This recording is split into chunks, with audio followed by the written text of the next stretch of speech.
Teacher सपना सारस्वत। आज आपको 6th और 7th क्लास के कॉमन टॉपिक इंटीजर्स के बारे में कुछ बताऊंगी।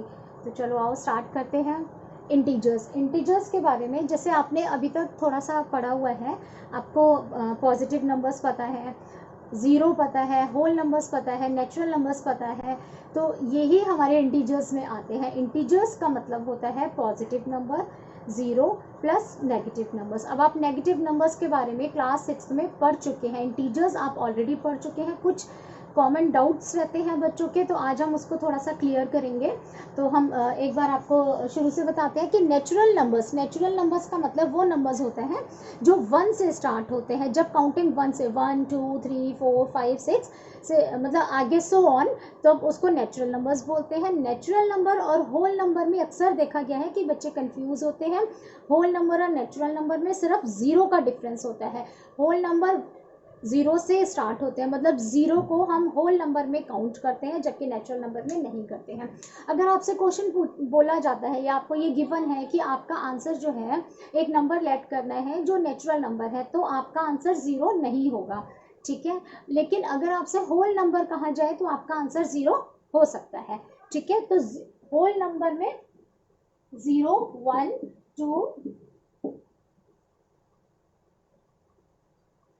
होल नंबर का मतलब होता है 0 1 2 3 4 सो ऑन, ठीक है। जबकि नेचुरल नंबर का मतलब है 1 2 3 4, ठीक है। अब 1 2 3 4 5 6, ठीक है, सो ऑन, ये ठीक है। तो नेचुरल नंबर्स मतलब पॉजिटिव नंबर्स। पॉजिटिव का साइन, प्लस का साइन हम नंबर्स के आगे नहीं लगाते हैं। तो जो नंबर्स के आगे कोई साइन नहीं होता है मतलब वो पॉजिटिव नंबर्स हैं। वही सेम नंबर्स होते हैं जिनके आगे माइनस का साइन लगा होता है, तो वो कहलाते हैं नेगेटिव नंबर्स। नेगेटिव नंबर्स की ज़रूरत क्यों पड़ी? जैसे अब आप लोगों ने कहीं सुना होगा, न्यूज़ वगैरह में देखा होगा, घर में अपने पेरेंट्स वगैरह को बात करते हुए सुना होगा, अक्सर कुछ जगह पे सर्दियों में टेम्परेचर बिलो 0 डिग्री हो जाता है कि 0 1 हो गया, 0 माइनस में हो गया, -1 हो गया, -2 हो गया, -7 तक टेम्परेचर पहुंच जाता है। तो हमें माइनस सुन के ही हमें पता लग जाता है ओहो ठंड बढ़ गई। मतलब 0 डिग्री से भी जब बिलो टेम्परेचर जाता है तो उसको माइनस में काउंट करते हैं। तो हमें टेम्परेचर के बारे में हम सबको सुनते ही पता लग जाता है कि अगर माइनस में टेम्परेचर चला गया मतलब बहुत ज़्यादा ठंड हो गई। लेकिन जब क्वेश्चन करने की बारी आती है तो हम कंफ्यूज हो जाते हैं, ठीक है। तो ज़ीरो से भी छोटे नंबर्स होते हैं माइनस में। तो -1 2 3 4 इस तरीके से जाते हैं। अच्छा, 0 से 1 और -1 का सेम डिफरेंस होता है। तो 0 के लेफ्ट साइड पे आप क्या लिखेंगे और राइट साइड पे क्या लिखेंगे, ये आप देख लीजिए कि 0 के राइट साइड में जितना भी हम राइट में जाते हैं वो पॉजिटिव नंबर्स होते हैं और लेफ्ट में जाते हैं तो नेगेटिव नंबर्स होते हैं। लेकिन काउंटिंग 0 के साथ हमेशा 1 ही आएगा, लेफ्ट में भी और राइट में भी। कोई और नंबर आप उसमें नहीं लिख सकते और नंबर लाइन को हम जितना मर्जी इंक्रीज कर सकते हैं, ठीक है। तो ये आपको ध्यान रखना है। अच्छा, अब हम बात करते हैं नेगेटिव नंबर्स। आप सब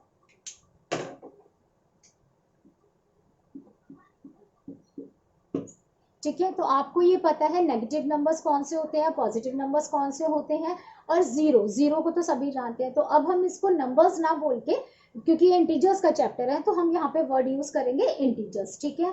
तो आप बोलेंगे नेगेटिव इंटीजर्स, पॉजिटिव इंटीजर्स, और जीरो नेगेटिव या पॉजिटिव नहीं होता है। जीरो को हम नॉर्मल काउंट करते हैं, उसको पॉजिटिव या नेगेटिव कैटेगरी से अलग रखा गया है, ठीक है। तो जैसे ये आपके इसको हम कह सकते हैं नेगेटिव नंबर्स प्लस आपका होल नंबर्स, ठीक है। तो अब आप बता सकते हैं लास्ट में कि इनमें से कौन कौन से नंबर्स जो हैं वो इंटीजर्स हैं या इंटीजर्स नहीं हैं, ठीक है। अब जैसे हमारा पहला नंबर है 6.8, हमें देखते ही पता है कि 6.8। अब कुछ बच्चे इसको बोलेंगे कि 6 डेसिमल के नंबर, अब आप लोगों को ऑलरेडी पता है। तो 6 को कुछ लोग बोल देंगे इंटीजर्स है, कुछ बोलेंगे नहीं है। तो किसी भी नंबर के साथ अगर डॉट में या डेसिमल नंबर आता है तो वो इंटीजर्स नहीं है, ठीक है, ये आपका इंटीजर नहीं है। अब जैसे ये 3 है, 3 हमारा इंटीजर है, ठीक है, ये हमारा इंटीजर है।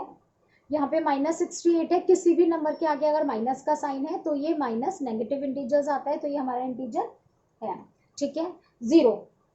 0 भी हमारा इंटीजर है।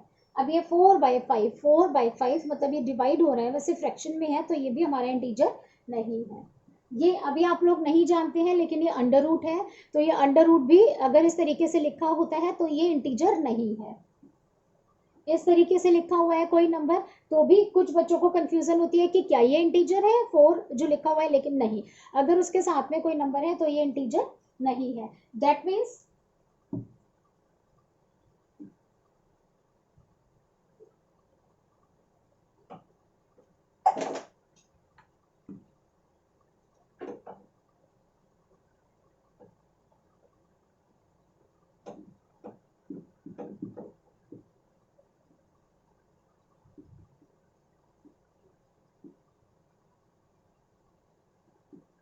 ये, तो जो नंबर्स हम नंबर लाइन पे प्लॉट करते हैं, जीरो जीरो से राइट साइड में 1 2 3, या फिर लेफ्ट साइड में -1 -2 -3, जो नंबर लाइन पे हम ये दिख रहे हैं फिलहाल इस टाइम, यही हमारे इंटीजर्स होते हैं, इसके अलावा और कोई इंटीजर्स नहीं होते हैं। तो अब आप समझ सकते हैं।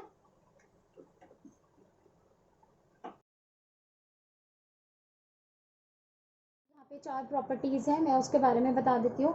सबसे पहले आती है क्लोजर प्रॉपर्टी, जिसमें हम ये देखते हैं कि जब भी हम दो इंटीजर को प्लस करते हैं a प्लस बी, ठीक है, हम किसी भी इंटीजर को प्लस करते हैं तो हमारा आंसर हमेशा ही जो आएगा वो एक इंटीजर होगा, ठीक है। अच्छा, दूसरी आती है प्रॉपर्टी, इसका मतलब ये होता है कि आप a प्लस बी करो या b प्लस ए करो, ठीक है, वो इक्वल ही होगा।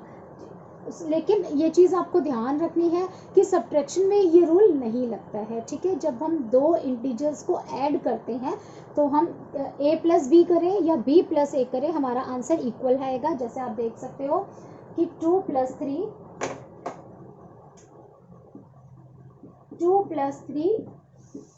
5 होता है, ठीक है। 2 + 3 को अगर हम करेंगे तो 5 आएगा, और अगर हम 3 + 2 करते हैं तब भी 5 आएगा, ठीक है। तो देखो, अगर 2 + 3 करेंगे तो भी आंसर 5 आएगा, 3 + 2 करेंगे तो भी 5 आएगा।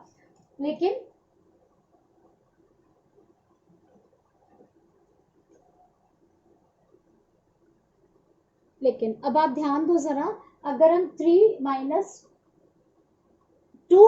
3 करते हैं अगर, तो हमारा आंसर आएगा -1, ठीक है। लेकिन अगर हम 3 - 2 करेंगे तो हमारा आंसर आएगा 1,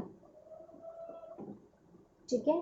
तो -1 और 1 में बहुत डिफरेंस है, ठीक है। अब आपको इंटीजर्स में पता है कि नेगेटिव इंटीजर्स और पॉजिटिव इंटीजर्स में फ़र्क होता है। तो ये जो हमारी सेकंड प्रॉपर्टी है, ये हमारी सिर्फ एडिशन में एप्लीकेबल है, सब्ट्रैक्शन में एप्लीकेबल नहीं है। तो इसको ध्यान रखना, जो बच्चे गलती कर देते हैं वो अक्सर इस प्रॉपर्टी में कर देते हैं, ठीक है। तो ये हमारी वैसे भी एडिशन की प्रॉपर्टी है, ठीक है। तो आपको ये ध्यान रखना है। अच्छा, जो तीसरी प्रॉपर्टी हमारे पास आती है, सब्ट्रैक्शन में हम ये प्रॉपर्टीज को यूज नहीं करेंगे, ठीक है। आपको समझ में आ गया क्यों। थर्ड प्रॉपर्टी में जैसे हमारे पास 3 नंबर्स को 4 नंबर्स को अगर हमें ऐड करना हो तो हम एक साथ करने की बजाय उनका पेयर बना सकते हैं। अच्छा, कई बार जैसे ऐसा लगता है कि हम इन दो को पेयर, फर्स्ट 2 को पेयर बनाए, लास्ट 2 को पेयर बनाए, कैसे पेयर्स बनाए, तो आप किसी का भी पेयर बना सकते हैं, आंसर आपका सेम ही आएगा। एडिशन में इस चीज़ से फर्क नहीं पड़ता कि आप किसका पेयर बना रहे हैं, ठीक है। सब्ट्रैक्शन होता है तो हमें थोड़ा सा ध्यान रखना होता है कि ब्रैकेट के बाहर अगर माइनस है तो अंदर के साइन चेंज हो जाते हैं, ठीक है। तो अब आप ध्यान रखना कि जैसे ये जो प्रॉपर्टी है आपकी a + b, ठीक है, plus c is equal to a + b plus c, ठीक है। अगर हम इन दोनों को पहले प्लस करते हैं तब हम सी में प्लस करेंगे, और इन दोनों को अगर पहले प्लस करते हैं फिर हम ए में प्लस करते हैं तब भी हमारा आंसर सेम ही आएगा। अच्छा, एडिटिव इनवर्स, एडिटिव इनवर्स का मतलब होता है किसी भी नंबर को जब उसके इनवर्स के साथ ऐड किया जाता है तो आंसर हमेशा 0 आता है। ऐसा क्यों। इनवर्स का मतलब होता है उल्टा, किसी भी नंबर को जब हम उसके अपोजिट, तो जैसे 2 का इनवर्स क्या होगा, सबसे पहले आपको ये पता होना चाहिए किसी भी नंबर का इनवर्स क्या होगा। अगर पॉजिटिव नंबर है तो उसका इनवर्स जो है वो सेम नंबर, माइनस का साइन लग जाएगा, बस साइन का डिफरेंस आता है। अगर +2 है तो उसका इनवर्स -2 हो जाएगा, -2 है तो उसका इनवर्स +2 हो जाएगा। मतलब प्लस और माइनस वाले नंबर्स को जब हम सम करते हैं तो वो नंबर कैंसिल हो जाते हैं, माइनस हो जाते हैं और उनका आंसर 0 आता है, ठीक है। तो जैसे ये देखो 2 - 2 इज इक्वल टू 0, ठीक है, ये दोनों, अगर इन दोनों नंबर्स को हम सम करेंगे तो भी आंसर हमारा 0 ही आएगा। और हम ये भी कह सकते हैं कि किसी भी नंबर में, इसी प्रॉपर्टी में हम ये बोल सकते हैं कि किसी भी नंबर में अगर हम 0 ऐड करते हैं तो हमारा आंसर सेम रहता है, ठीक है, वो चेंज नहीं होता। जैसे ए में अगर हम 0 प्लस करेंगे तो हमारा आंसर ए ही आएगा, चेंज नहीं होगा, ठीक है। तो पॉजिटिव नेगेटिव ए हमारा, पॉजिटिव नेगेटिव कोई फर्क नहीं पड़ेगा क्योंकि हम उसको 0 से प्लस कर रहे हैं, और 0 पॉजिटिव नेगेटिव नहीं होता है। मैं बार बार बता रही हूँ कि 0 पॉजिटिव या नेगेटिव नहीं होता है, ठीक है।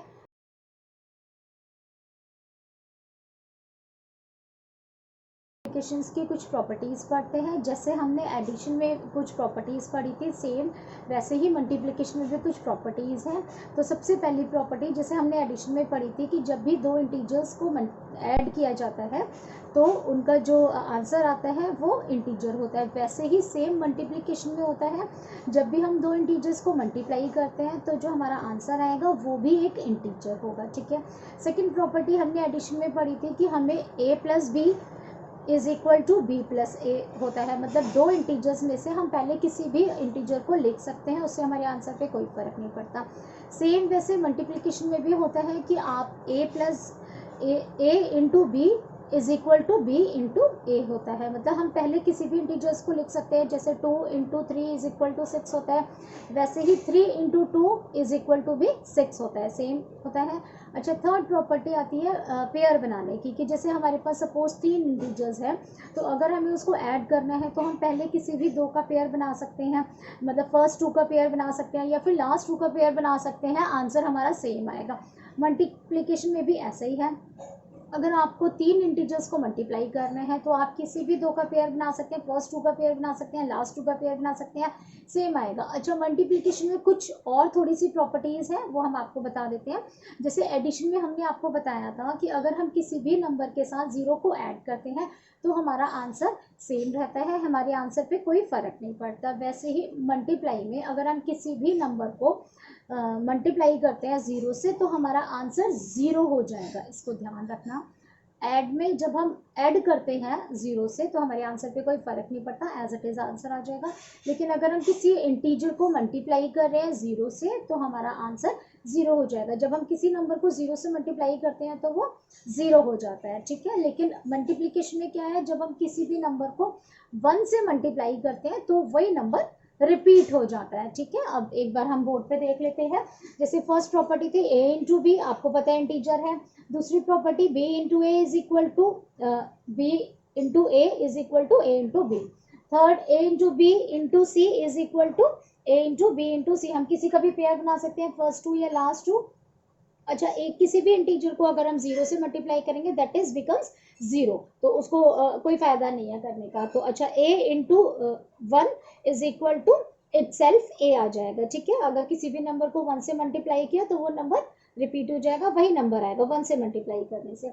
अच्छा, अब एक हमारे पास प्रॉपर्टी आती है, ये आपको ध्यान रखना है कि जब भी हम किसी भी नंबर को मल्टीप्लाई करते हैं, ठीक है, और अंदर अगर हमारे पास दो इंटीजर्स प्लस हो रहे हैं, ऐड हो रहे हैं, तो हमें ये ध्यान रखना है कि हमें उस नंबर को अंदर वाले दोनों नंबर से मल्टीप्लाई करना है।